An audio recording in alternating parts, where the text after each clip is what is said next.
الله الذي لا إله إلا هو الحي القيوم الذي غفار الذنوب ستار العيوب وأتوب إليه لا حول ولا قوة إلا بالله العلي العظيم. الحمد لله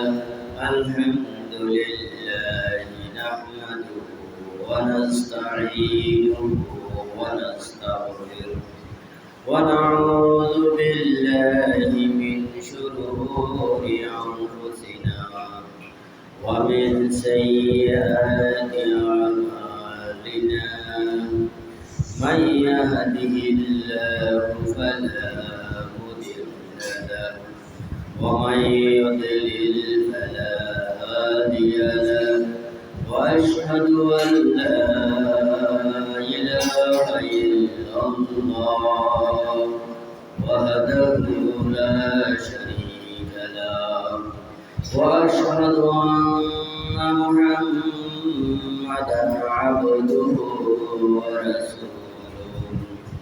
فقد قال الله تعالى في كلامه المجيد وفرقانه الحميد.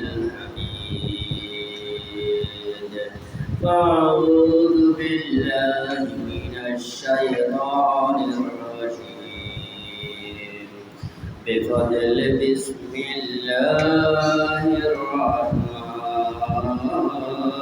الرحيم.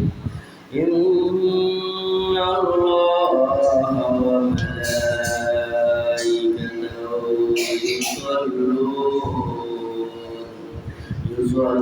يصلون على النبي يا أيها الذين آمنوا صلوا عليه وسلموا تسليما.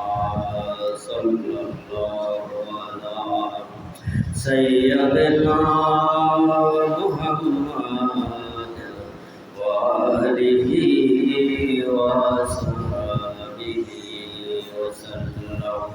صلى الله على سيدنا محمد وآله وصحبه وسلم. اللهم صل على سيدنا مولانا محمد وعلى آل سيدنا مولانا محمد. اللهم صل على سيدنا مولانا محمد وعلى آل سيدنا مولانا محمد. رسول আমার ভালোবাসা রসুল আমার ভালোবাসা রসুল আমার প্রেম বিরহের মূল আলোচনা রসুল আমার কাজে কর্মে অনুপ্রেরণা।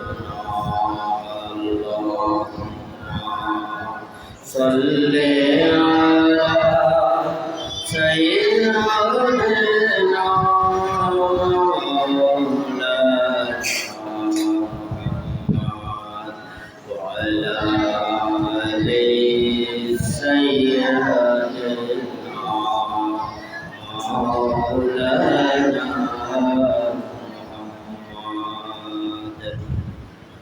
উপস্থিত মুসল্লিয়ানে কেরাম, মুরব্বিয়ান নিজাম, হযরত উলামায়ে কেরাম, তুলাবায়ে ইলজাম, পর্দানশীল মা ও বোনেরা, আসসালামু আলাইকুম ওয়া রাহমাতুল্লাহি ওয়া বারাকাতুহু। আপনারা জানেন আমরা আজকে জুমার নামাজ আদায় করছি। আমরা মুসলমান, আমরা মুমিন। আমরা মুমিন হওয়ার পরও আল্লাহ আমাদেরকে বলেছেন আবার মুমিন হওয়ার জন্য, ইয়া আইয়ুহাল্লাযীনা আমানু আমিনু, হে ঈমানদার তোমরা ঈমান। আবার অপর আয়াতে বলা হয়েছে ওয়ালা তামুতুন্না ইল্লা ওয়া আনতুম মুসলিমুন। আমরা নিজেদেরকে আমরা মুসলমান দাবি করি, কিন্তু আবার আল্লাহ বলেছেন মুসলমান না হয়ে মৃত্যুবরণ করো। আবার অপর আরেকটা আয়াতে বলা হয়েছে উদখুলু ফিস সিলমি কাফা, ইসলামের মধ্যে পরিপূর্ণভাবে প্রবেশ করো। তাইলে বোঝা যাচ্ছে আমরা ঈমানদার হওয়ার পরও আল্লাহ আমাদেরকে আবার ঈমান আনার জন্য বলেছেন। মুসলমান হওয়ার পরও বলেছেন মুসলমান না হয়ে মৃত্যুবরণ করো। আবার আমরা নিজেদেরকে মুসলমান দাবি করি, তারপরও আমার আল্লাহ বলেছেন ইসলামের মধ্যে পরিপূর্ণভাবে আসো। এই জন্য আমাদের প্রধান সম্বল, প্রধান অবলম্বন, যেটাকে আমরা বলি কালিমা লা ইলাহা ইল্লাল্লাহ, লা ইলাহা ইল্লাল্লাহ, লা ইলাহা ইল্লাল্লাহ, লা ইলাহা ইল্লাল্লাহ, লা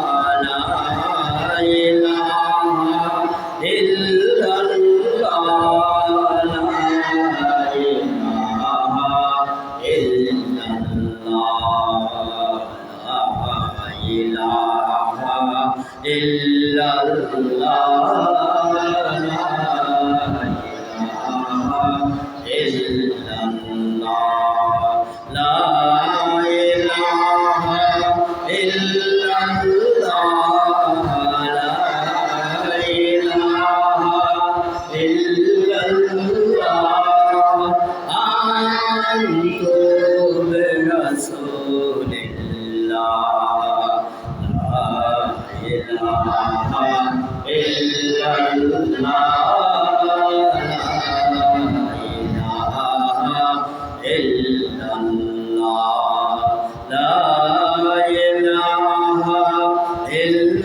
ইল্লাল্লাহ,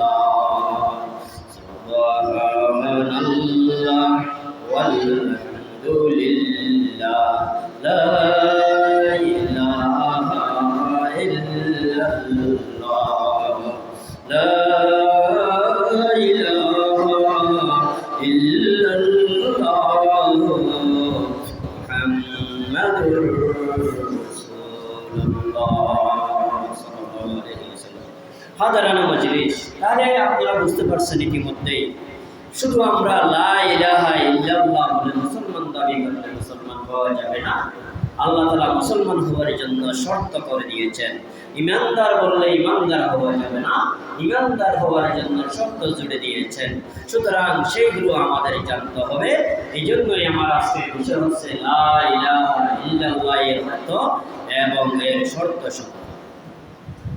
এবার আমরা আসি লা ইলাহা ইল্লাল্লাহ, লা ইলাহা, কোনো ইলাহ নাই, কোনো মাবুদ নাই, কোনো মাবুদ নাই, ইবাদত করার কোনো যোগ্য নাই, উপযুক্ত নাই, ইল্লাল্লাহ, এছাড়া একমাত্র আমার আল্লাহ।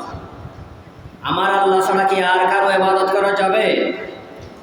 কথা বলো বাচ্চারা, আমার আল্লাহ ছাড়া কি আর কারো ইবাদত করা যাবে? আমার আল্লাহ ছাড়া আর কারো পূজা করা যাবে? আমার আল্লাহ ছাড়া আর কারো গোলামি করা যাবে? আমার আল্লাহ ছাড়া আর কারো বন্দেগী করা যাবে? আমার আল্লাহ ছাড়া আর কারো দাসত্ব করা যাবে?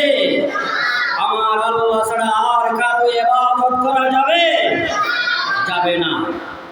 এই জন্য লা ইলাহা ইল্লাল্লাহ, লা ইলাহা ইল্লাল্লাহ, আমার আল্লাহ ছাড়া আর কারো ইবাদত করা যাবে না।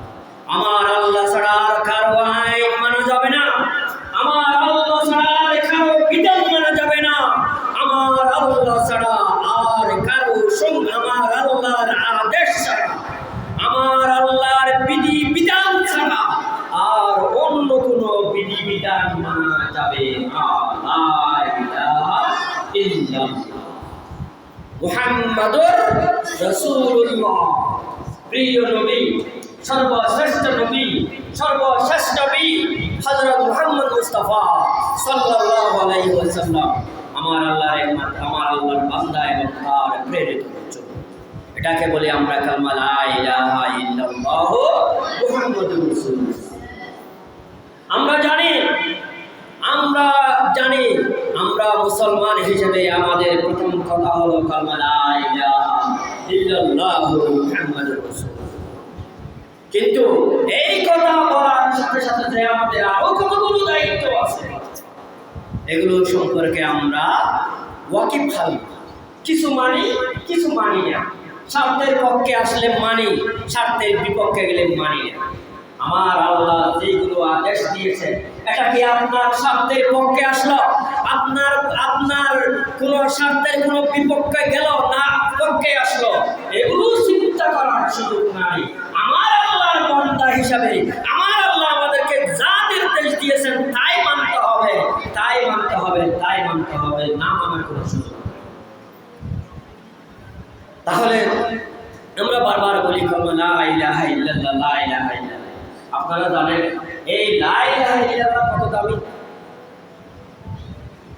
শারহু সুন্নাহ আল বাগাবী প্রথম খণ্ড পৃষ্ঠা নম্বর 313, এখানে উল্লেখ আছে এই কালিমার গুরুত্ব সম্পর্কে, লা ইলাহা ইল্লাল্লাহর গুরুত্ব সম্পর্কে। প্রিয় নবী হযরত মুহাম্মদ মুস্তাফা সাল্লাল্লাহু আলাইহি ওয়াসাল্লাম বললেন, একদা কোনো এক সময়ে হযরত মূসা আলাইহিস সালাতু ওয়াস সালাম আল্লাহ তাআলাকে বললেন, আপনারা হয়তো মূসা আলাইহিস সালামের নাম শুনেছেন, শুনেন নাই? হযরত মূসা আলাইহিস সালামের নাম শুনেছেন? উনি আল্লাহর নবী, রাসূল। উনি যে কোনো কিছু সবসময় আমার আল্লাহর কাছে প্রশ্ন করেন। এই জন্য ওনাকে বলা হয় কালিমুল্লাহ। আল্লাহর সাথে কথা বলতেন, সরাসরি কথা বলতেন। কে? হযরত মূসা আলাইহিস সালাম। কে? হযরত মূসা আলাইহিস সালাম সরাসরি আমার আল্লাহর সাথে কথা বলতেন। এই জন্য আমরা বলি কি? মূসা কালিমুল্লাহ, মূসা কালিমুল্লাহ, মূসা কালিমুল্লাহ। সবসময় আমার আল্লাহর সাথে কথা বলতেন। একদিন আমার আল্লাহকে বললেন, হে আমার আল্লাহ, হে আমার আল্লাহ। কে বললেন? হযরত, বড় করে বলো, কে বললেন? হযরত মূসা আলাইহিস সালাতু ওয়াস সালাম বললেন। কাকে বললেন? আমার আল্লাহকে বললেন। কাকে বললেন? আমার আল্লাহকে বললেন, হে আল্লাহ, আপনি আমাকে এমন একটা বাক্য শিক্ষা দিন যার মাধ্যমে আমি আপনাকে স্মরণ করব। আমার আল্লাহ বলেছেন না, ফাযকুরুনি আযকুরুকুম, তুমি যদি আমাকে স্মরণ করো তাহলে আমি তোমাকে স্মরণ করব। ফাযকুরুনি আযকুরুকুম। এজন্য মূসা আলাইহিস সালাম বললেন, হে আল্লাহ, আপনি আমাকে এমন একটা বাক্য শিক্ষা দিন যেটার মাধ্যমে আমি আপনাকে স্মরণ করব। তখন আমার আল্লাহ বললেন, হে মূসা, তুমি বলো লা ইলাহা ইল্লাল্লাহ লা ইলাহা ইল্লাল্লাহ বলো লা ইলাহা ইল্লাল্লাহ লা ইলাহা ইল্লাল্লাহ লা ইলাহা ইল্লাল্লাহ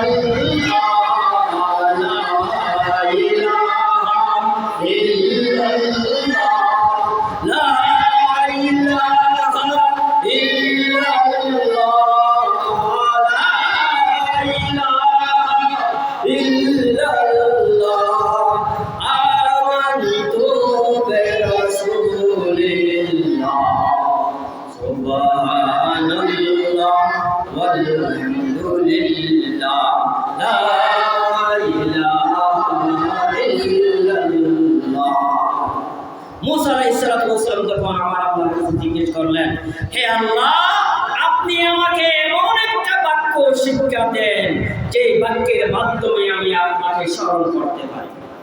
আমার আল্লাহ কি শিক্ষা দিলেন? হে মুসা বলো, কি বলো? লা ইলাহা ইল্লাল্লাহ। লা ইলাহা ইল্লাল্লাহ কে শিক্ষা দিলেন? আমার আল্লাহ। কাকে শিক্ষা দিলেন? হযরত মুসা আলাইহিস সালাম। কে বলতেছেন এগুলো? আমাদের প্রিয় নবী হযরত মুহাম্মদ মুস্তাফা সাল্লাল্লাহু আলাইহি ওয়াসাল্লাম বলতেছেন। তখন হযরত মুসা আলাইহিস সালাম বললেন, এই লা ইলাহা ইল্লাল্লাহ এই কথাটা তো ইয়া আল্লাহ সবাই বলে, সবাই বলে লা ইলাহা ইল্লাল্লাহ এই কথা সবাই বলে। হ্যাঁ, তখন আল্লাহ বলেন, হে মুসা, আমি ব্যতীত সাত আসমান এর পেছনে যারা কাজ করে এবং সাত জমিন যদি এক পাল্লায় রাখা হয় আর লা ইলাহা ইল্লাল্লাহ যদি অপর পাল্লায় রাখা হয়, নিশ্চয় নিশ্চয় নিশ্চয় লা ইলাহা ইল্লাল্লাহর পাল্লা ভারী হবে। সবাই বলি সুবহানাল্লাহ। কে বললেন? আমার আল্লাহ বললেন, সাত আসমান সাত জমিনের মধ্যে যা কিছু আছে সব কিছুকে যদি একটা পাল্লায় রাখা হয় আর যদি লা ইলাহা ইল্লাল্লাহ যদি এক পাল্লায় রাখা হয়, কোনটা ভারী হবে? কোনটা ভারী হবে? লা ইলাহা ইল্লাল্লাহর পাল্লা ভারী হবে। তাহলে এবার আসেন, এই যে লা ইলাহা ইল্লাল্লাহ এটা বড় দামি। এই লা ইলাহা ইল্লাল্লাহ আমরা যে মুখে বলতেছি, পড়তেছি, এটার যথাযথ বাস্তব প্রয়োগ, এটার যথাযথ বাস্তব আমল আমাদের থেকে হচ্ছে কিনা একটু আমাদের মেপে দেখা দরকার। এই জন্য লা ইলাহা ইল্লাল্লাহর কিছু কি আছে, শর্ত আছে। সেই শর্তগুলো আমাদের জানতে হবে, সেই শর্তগুলো আমাদের মানতে হবে। কারণ আমরা যে স্বীকার করেছি, কি স্বীকার করেছি? সূরা যারিয়াতের 56 নম্বর আয়াতের মধ্যে বলা হয়েছে, ওয়া মা খালাকতুল জিন্না ওয়াল ইনসা ইল্লা লিয়াবুদুন। কোন সূরার কথা বলেছি? সূরা, এই আয়াত কোথায় আছে? ওয়া মা খালাকতুল জিন্না ওয়াল ইনসা ইল্লা লিয়াবুদুন। এই আয়াতটা কোথায় আছে? কোন সূরায় আছে? সূরাতুজ যারিয়াত। কোন সূরা? কত নম্বর আয়াত? কে বলতে পারো কত নম্বর আয়াত? ওয়া মা খালাকতুল জিন্না ওয়াল ইনসা ইল্লা লিয়াবুদুন। সূরাতুজ যারিয়াতের কত নম্বর আয়াত? 56 নম্বর আয়াত। কত নম্বর আয়াত? 56 নম্বর আয়াত। তারা হাফেজে কোরআন, বেহেশতের বুলবুলি, আমাদের কলিজার টুকরা, তোমাদের এগুলো মনে থাকতে হবে। কোন আয়াত, কত নম্বর আয়াত, কোন সূরার আয়াত, এগুলো জিজ্ঞেস করার সাথে সাথে বলতে হবে। এগুলো প্র্যাকটিস করবা, কারণ তোমরা আমার সামনে আসো বলে আমার একটু মনোবল আছে। আমি যদি কোথাও, কারণ আমি তো হাদিস নয়, আমি যদি কোথাও যদি আটকে যাই, তোমরা আমাকে কি করে দিবে? হ্যাঁ, ওখান থেকে কি করে দিবে? আমাকে সহযোগিতা করবে। আবার এটাও প্রত্যাশা রাখি, কালকে আমাদের ময়দানে যদি আমরা আটকে যাই, তোমরা আমাদেরকে একটু উনি তো আমাদের মসজিদের খতিব সাহেব ছিলেন, আমরা একটু আল্লাহর দরবারে একটু সুপারিশ করে দেখি, হুজুরকে একটু আমাদের সাথে জান্নাতে নিয়ে যায়। আল্লাহ কবুল করুক, আমিন। আল্লাহুম্মা সাল্লি আলা সাইয়্যিদিনা মাওলানা মুহাম্মদ ওয়া আলা আলি সাইয়্যিদিনা মাওলানা মুহাম্মদ আল্লাহুম্মা সাল্লি আলা সাইয়্যিদিনা মাওলানা মুহাম্মদ ওয়া আলা আলি সাইয়্যিদিনা মাওলানা মুহাম্মদ হাশরেতে বিশ্বনবী হাশরেতে বিশ্বনবী আরশে আজিমে পায়ে ধরি কেন্দে কেন্দে করবে নালিশ লা ইলাহা ইল্লাল্লাহ যত প্রয়োগ হয়নি আল্লাহুম্মা সাল্লি আলা সাইয়্যিদিনা মাওলানা মুহাম্মদ ওয়া আলা আলি সাইয়্যিদিনা মাওলানা মুহাম্মদ। বলছিলাম ওমা খালাকুল জিন্না ওয়াল ইনসা ইল্লা লিয়াবুদুন। আমার আল্লাহ আমাদেরকে সৃষ্টি করেছে, জিন জাতিদেরকেও সৃষ্টি করা হয়েছে একমাত্র কার গোলামি করার জন্য। আমার আল্লাহর গোলামি। কার গোলামি? আমার আল্লাহ গোলামি করার জন্য। কার ইবাদত করার জন্য? আমার আল্লাহর ইবাদত করার জন্য। কার দাসত্ব করার জন্য আল্লাহ আমাদেরকে সৃষ্টি করেছে? আল্লাহর দাসত্ব করার জন্য আল্লাহ আমাদেরকে সৃষ্টি করেছেন। কার ইবাদত করার জন্য আল্লাহ আমাদেরকে সৃষ্টি করেছেন? আল্লাহর ইবাদত করার জন্য আল্লাহ আমাদেরকে সৃষ্টি করেছেন। তাহলে ইবাদত কি? ইবাদত কি?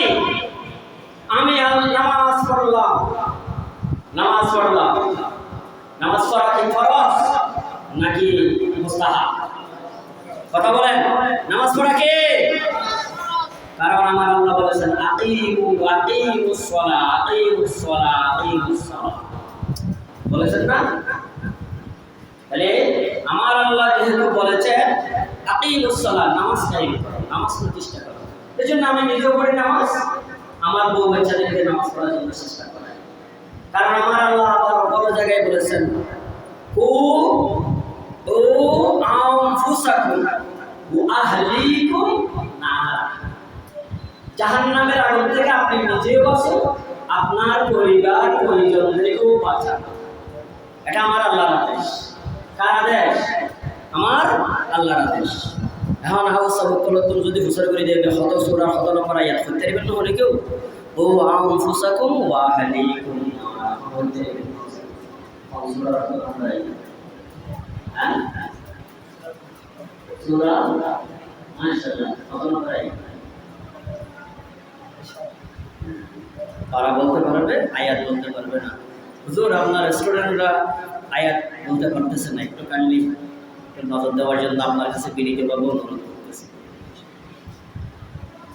জীবনে আমার বড় আফসোস, কিছু মনে করিয়েন না, আমার জীবনে আমার বড় আফসোস, কেন হাদিস পড়া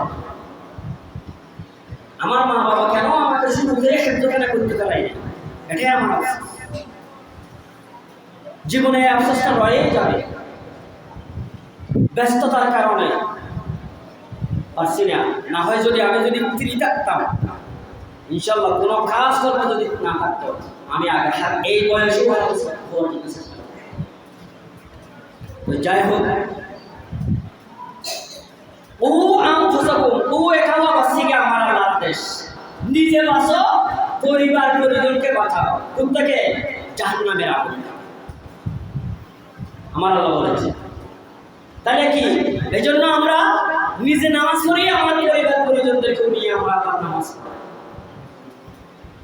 আপনারা যারা আছেন, আমি একটা কথা জিজ্ঞেস করবো আজকে,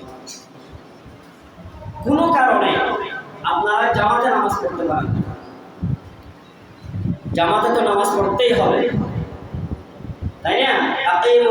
এর মধ্যে একটা জামাতের কথা আছে, জামাতে নামাজ পড়তেই হবে। জামাতে নামাজ না পড়ার কোনো সুযোগ নেই। কোনো কারণে যদি আপনি জামাতে যদি নামাজ পড়তে না পারেন, বাড়িতে যদি নামাজ পড়েন, বাড়ির মধ্যে আপনি একটা জামাত করে ফেলবেন। কে কে করেন? কেউ আসেন এখন? চাই আমি একটু দেখতে চাই। কোনো কারণে জামাত করা করবে, বাড়ির মধ্যে নামাজ পড়তেছে, আপনার স্ত্রীকে ডাকলেন, হ্যাঁ তুমি আসো, বাচ্চাদেরকে ডাকলেন, তুমি আসো, মেয়ে হলে মেয়ে, বউ হলে এরকম জামাতে নামাজ শরীফ করে, বউ হলে কি করতে পারে না, জামাতে নামাজ শরীফ করে। কারণ আমরা যারা আছি অন্তত পক্ষে সূরা ফিল থেকে সূরা নাস পর্যন্ত 10টা সূরা, 10টা সূরা, একদম 10টা না হোক, কমপক্ষে 5টা সূরা আমাদের তাজবিদ অনুসারে সহিভাবে জানা থাকতে হবে। ইদগাম, ইখফা, তারপর কি ইজহার, ইকলাব, এগুলো আমাদের নুন সাকিন, মিম সাকিন, মা, মাদ আসলি, মাদ মুত্তাসিল, মাদ মুনফাসিল, এগুলো সহ এক কথায় তাজবিদ সহকারে মিনিমাম কমপক্ষে 5টা সূরা আমাদের থাকতে হবে, ক্লিয়ার থাকতে হবে। বাংলাদেশে এমন একটা সংগঠন আছে, যে সংগঠন অন্তত পক্ষে 10টা সূরাকে শুরু থেকে শেষ পর্যন্ত তাজবিদ সহকারে অন্তত পক্ষে আপনার নামাজটা যেন শুদ্ধ হয় সেভাবে তালিম দিয়ে যাচ্ছে, যদি আপনার এই খেরাতগুলো সহি শুদ্ধভাবে যদি আপনার পড়া যদি কোনো পরিবেশ না থাকে, আপনারা সংগঠনে যোগ দিন, সংগঠনে আপনাদেরকে কি করবে, খেরাত সহি করে গড়ে তুলবে ইনশাআল্লাহ। তাইলে বলতেছি অন্তত পক্ষে 5টা সূরা যদি আপনি সহিভাবে পড়তে পারেন, 5টার দরকার নাই, যদি 2টি পারেন, দুটি মাত্র 2টি, আপনি ফরজ নামাজ পড়তেছেন, মাত্র 2টি সূরা না। প্রথম রাকাতে সূরা ফাতিহার পর একটা সূরা, দ্বিতীয় রাকাতে সূরা ফাতিহার পর আরেকটা সূরা, মাত্র 2টা সূরা। তারপরে কি যদি 4 রাকাত হয়, তাহলে পরের 2 রাকাত আর কি সূরা ফাতিহার পর আর কি হয় না, কেরাত পড়তে হয়। তাহলে 3টা সূরা জানা থাকলে যথেষ্ট, 3টে সূরা, সূরা ফাতিহা, সূরা ফিল থেকে সূরা নাসের ভিতর যে কোনো 2টি সূরা, তাহলে মোট 3টে সূরা। কয়টা সূরা? মাত্র 3টে সূরা। মুসলমান হিসাবে এই কাজটা করতে পারবেন না, এই 3টে সূরা কি রাখবেন, সহি শুদ্ধভাবে শিখে রাখবেন।